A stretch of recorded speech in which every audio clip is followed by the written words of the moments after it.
What is that? Let a bird hunt That's a bird. Got him. All right. Got him. Free chicken. Fly, bird, fly. Three-legged bird.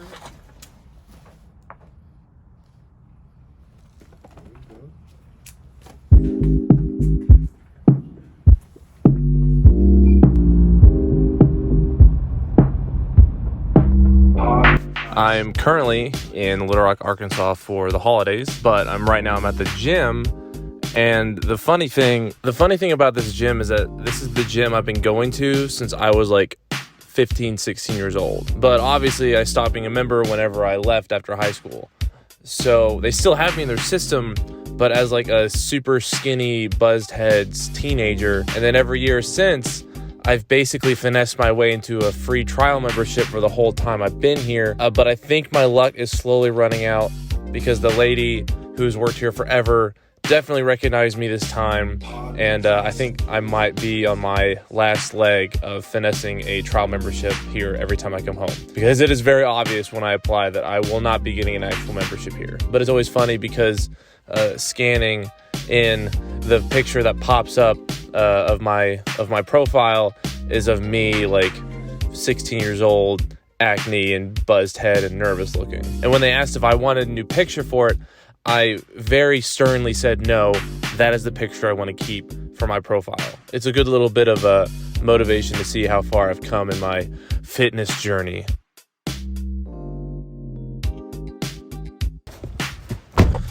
Okay, now that that's over with. Did you hit the red button? Yes, I hit the red button. If the quilt behind me wasn't any indicator, I'm home for Christmas at my mom's house. Coming home for me has gradually just gotten weirder and weirder as I've gotten older. I remember when I was 18 and I came home for the first time from college. I hadn't been home since June. And at that point, it was late November. So I was super excited to get back. Even though it was only for a few days for Thanksgiving, I was amped. I wanted to see everyone, do everything, and have as much fun and party as hard as I could as possible. And then, of course, later Christmas came and I tried to do the same thing. I was gone constantly. I was driving here, driving there, trying to see everyone I possibly could. But even then, I noticed that in that short amount of time, my friends from high school were a lot different than I was, simply because of the environments that we had found ourselves in at the time. And it was harder and harder to relate to them because all we had to talk about was the stuff that happened in high school, and then they could never relate to what I was talking about at West Point. I unfortunately could not relate to anything that they were doing at a normal school, so it just became kind of like this awkward pause before we just talked about the stuff we talked about when we were in high school. As we got older and older and the years went on, it started becoming more and more stressful to try to go see people.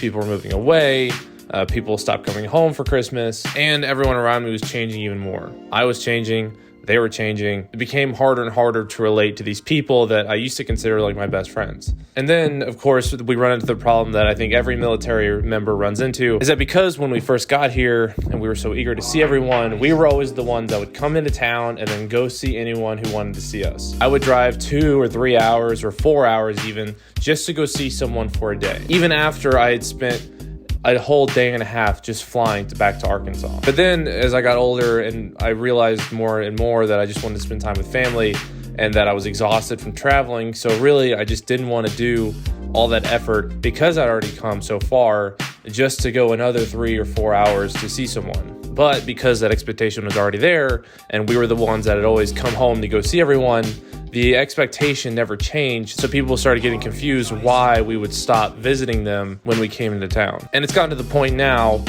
where I am here where I almost refuse to go anything longer than 10 minutes away. I drove all the way from Texas here to Arkansas. You can make the 10-minute drive to come see me at my mom's house. But then, of course, you run into the issue of just the changing people. People make new friends. I've made new friends. I've changed in ways that are really hard to describe to people who have never done anything that I've done, and vice versa. I don't know what going to a normal college does to a person, for better or for worse. And it's really hard for anyone to actually understand what it's like. And being in the Army now, going on to 7 years, how much that's changed from when they remember me the most when I was an 18-year-old in high school. And it's hard to accept that as you get older and you kind of hit the critical point where I'm at now, where college is over, and it has been for a few years now. So even talking about things that have happened in college is kind of like talking about high school when you're in college. It's in the past. It's something that happened, and if you obsess over it still, it's kind of weird. Like, I know people now that I'll try to see them when I'm home, and they're still the same person I knew when they were 18. They haven't matured at all. They haven't gone anywhere. They're still here, hanging out with the same people, doing the same things, not changing at all. And if they're happy, by all means, that makes them happy. I'm the last person to judge them for that. But it's incredibly hard for me to relate to someone who has barely left Little Rock at all in their lifetime. And on that note, really sad note, here's some B-roll footage of some training I need to get rid of.